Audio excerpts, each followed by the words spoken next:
The information in this recording is general in nature and should not be considered personal advice. Please consult a professional and qualified financial advisor to discuss how this information may apply to your personal circumstances. Thanks for listening.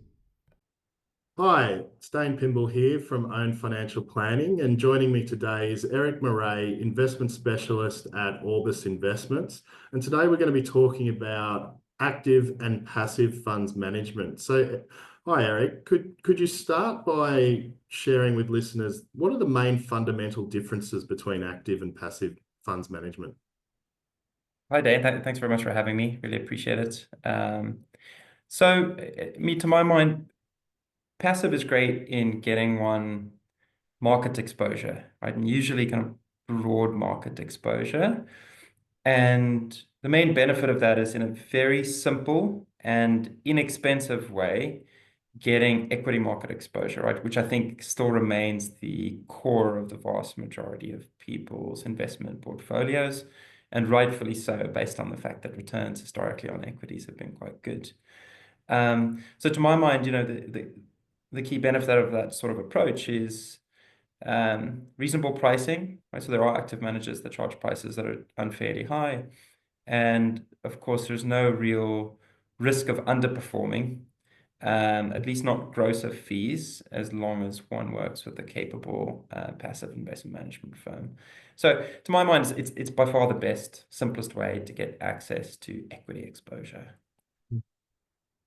Thank you. Fantastic. And you did touch on fees there briefly. Orbis being an active manager, it is one of the common criticisms that we hear from investors and some financial planners, to be honest, around the higher fees with active funds management. Are you able to kind of address those concerns and why that's relevant? Yeah, I think it's a very valid concern.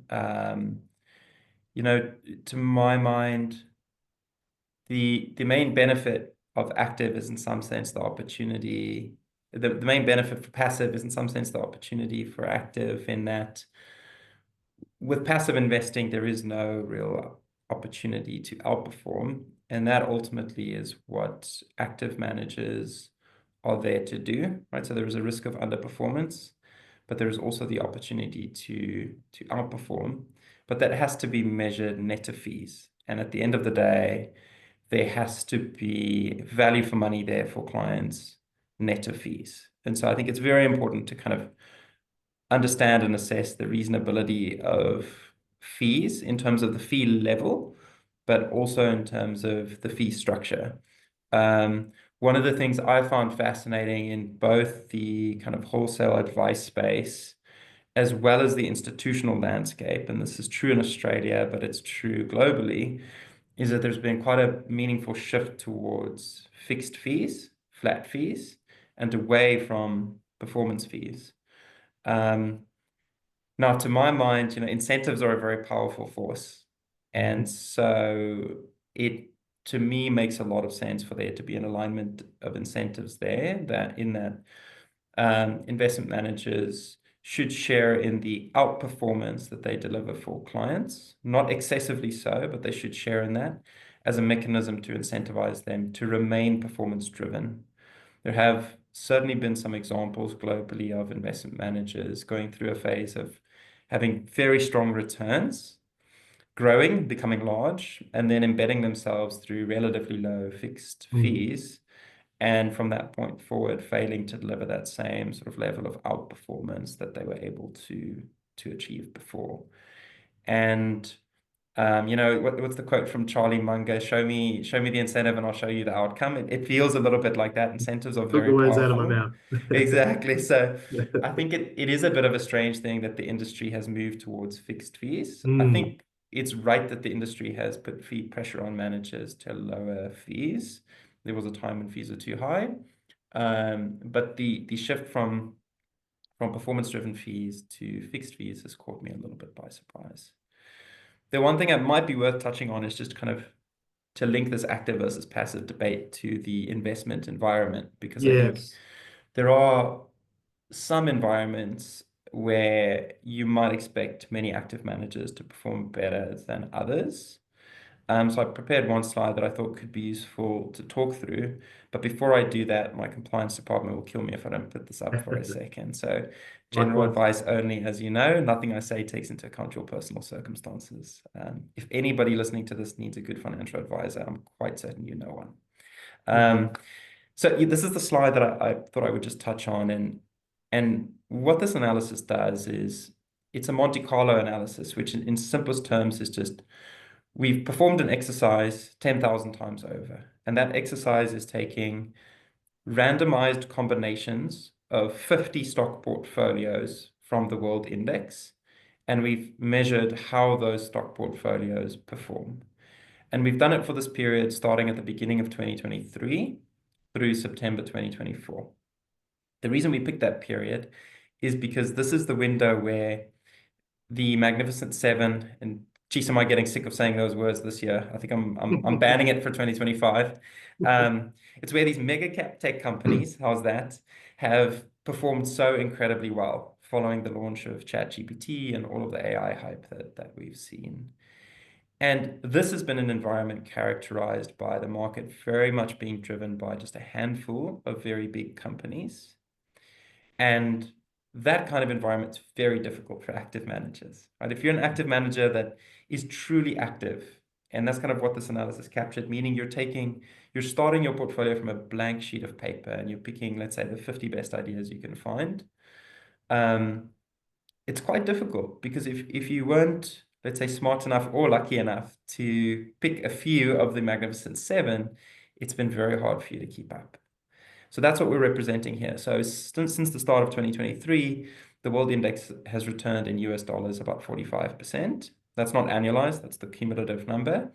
And so you see only that little sliver towards the right of this chart, which amounts to about 5% of these portfolios have managed to beat the index because it's been so driven by these handful of And this stocks. being randomized, it would be very difficult to in advance, pick those active managers that would have outperformed in that period.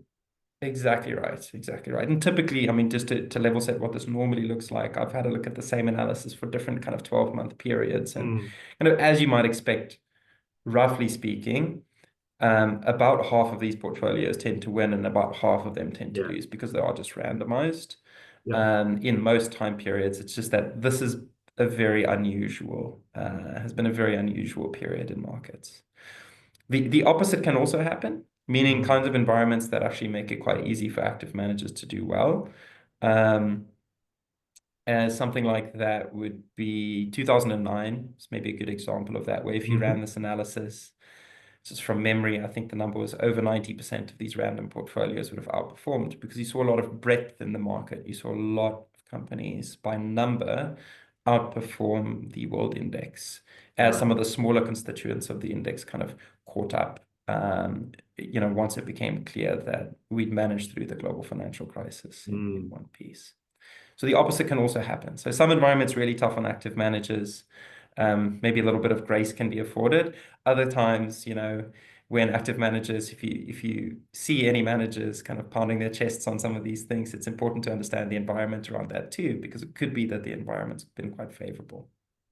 Absolutely, and I think that goes both ways. To your point about the chest pounding, I certainly experienced it in our industry in recent times. I guess there's almost not just from investors, but I think from the professionals as well who have built kind of advice models around being purely passive. And Yeah. to that point, there's nothing primarily wrong with that, but there are some potential limitations. So extending upon the point around environments where active does have a tendency to perform better, can we drill a bit further into that? And maybe are you able to sort of discuss maybe are there specific asset classes or sectors where given the present environment where active has a strong potential to outperform? Yeah, so I think it's hard to say at the sector level. We don't have a lot of strong opinions about specific sectors necessarily doing well or poorly. The main observation we'd make about the current market environment is that there is a tremendous amount of focus on the mega cap tech companies. I think I successfully avoided saying Magnificent Seven.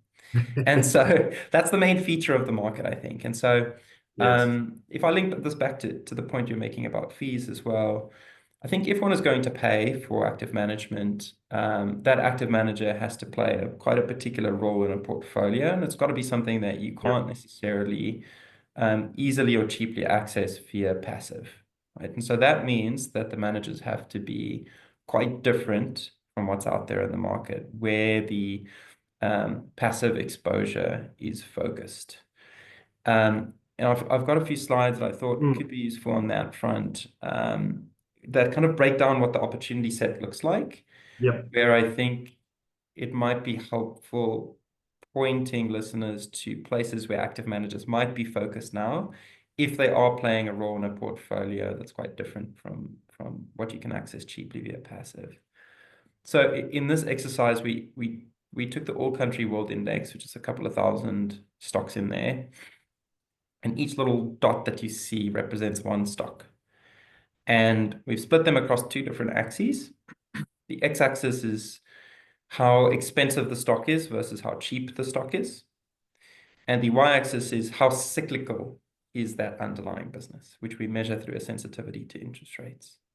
So you can kind of split the market into these four quadrants on an equal weighted basis, right? Because each little dot represents one company, and we haven't brought market cap in here at all.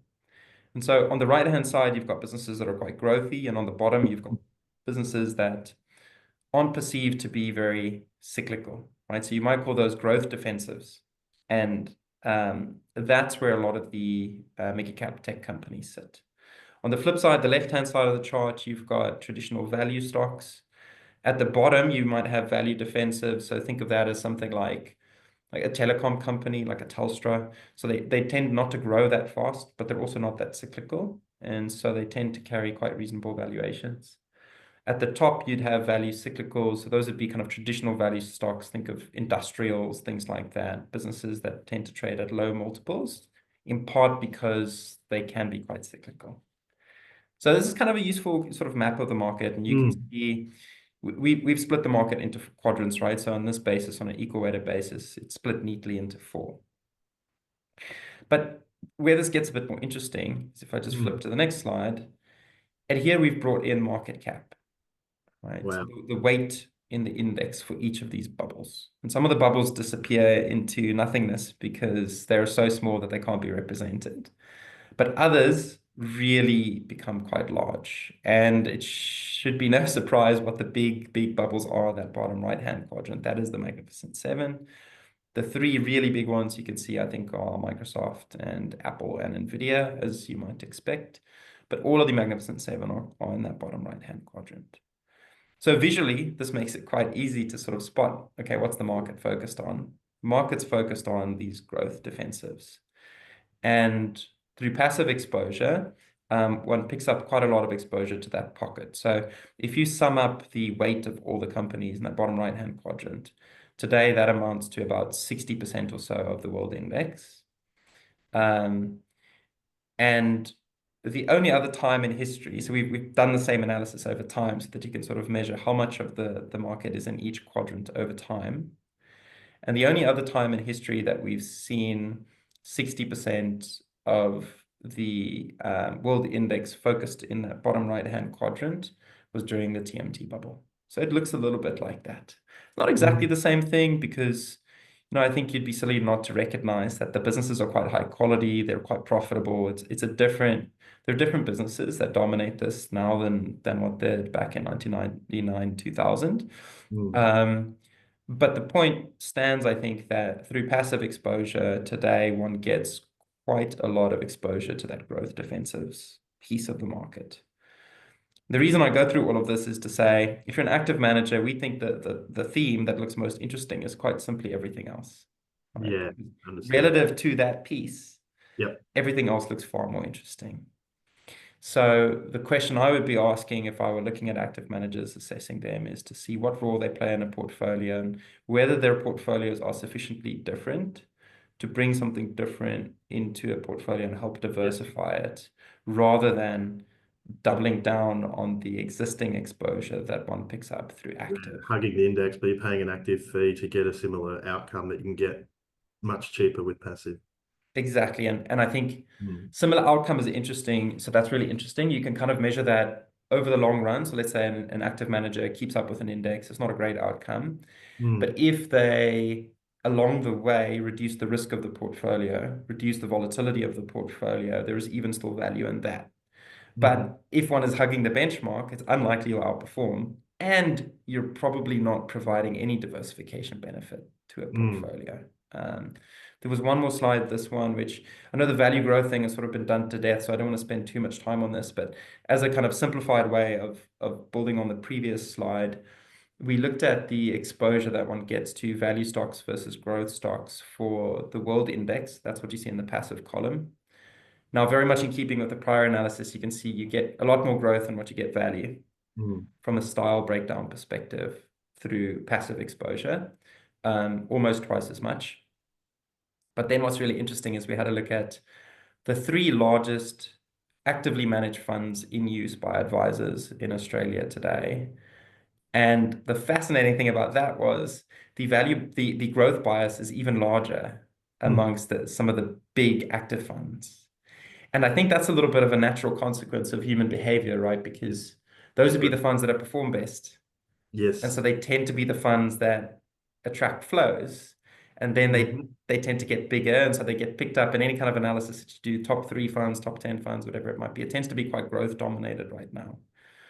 And then the third column that we're showing here is blend. So that's just if you blend these things together, if you blend together passive and active, you don't get a lot of style diversification because one is blending together two things that have very similar style characteristics. And I think that's maybe not a great outcome for clients. Mm. Um, so I know I talked for quite a bit there, so let me stop. But I No, hope no, I hope that was thank you. And useful. I know sort of bringing all of this together, you've co-authored a white paper with a very interesting title, Sunrise on Venus. So are you able to sort of one, tell us kind of the context of that title and what your white paper's about? Yeah, absolutely. So it's quite a clever analogy that I can't claim credit for. It's one of my colleagues who's brilliant. And the analogy is around the length of a day, right? So on Earth, the length of a day is 24 hours. But if you're sitting on Venus, the length of a day is about 100 times longer. So it amounts to being about 3 months. And the reason we like that analogy is because on Earth, it's quite easy to kind of follow your daily rhythm and your daily cycle. You know what time you wake up, you know what time you go to sleep, what time you pick up the kids. You've got a rhythm.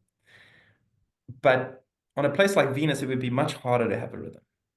Mm. In fact, it would be easy to forget that there is a day-night cycle because you're going through literally months of a single day, literally months of a single night. And the analogy that we think is quite interesting with today's investment world is that we're living through some pretty long-dated cycles. Market returns have been phenomenal over the last 10 to 12 years. And so people have become accustomed to that. Mm. But that same analogy can be applied in lots of different areas, right? I think mentally we're still adjusting to interest rates being higher than what they were following a good, 4 decades or so of interest rates kind of gently coming down along with inflation. And so what the white paper does is it draws out some of these long cycles that maybe we're starting to mistake for being permanent features of the investment environment. And it speaks to some of the opportunities and the risks that could be involved in taking advantage of changes to that environment. So if you'll allow me, I'll put up this Yeah. slide, which is a QR code that links to the white paper, if that sounds of interest, or if you're just into astronomy, that's good too. But it's got some striking charts in there that I think are quite interesting and worth thinking about. Well, truth be told, as a kid, my dream was to become an astronaut, but somehow I ended up as a financial planner. But That's life. we've come back full circle Yeah, by that's this life. white paper. But thank you very much, Eric. Really appreciate you sharing your thoughts and at Own Financial Planning, we do have asset allocation solutions that incorporate both active and passive management. Today, you've obviously heard a strong case for active on the back of a period of time where passive certainly has led the way. So again, Eric, thank you very much for your time. And if you would like to learn a little bit more about our asset allocation strategies, you can contact us at ownfinancialplanning.com.au. Thanks for listening. Thank you, Dane.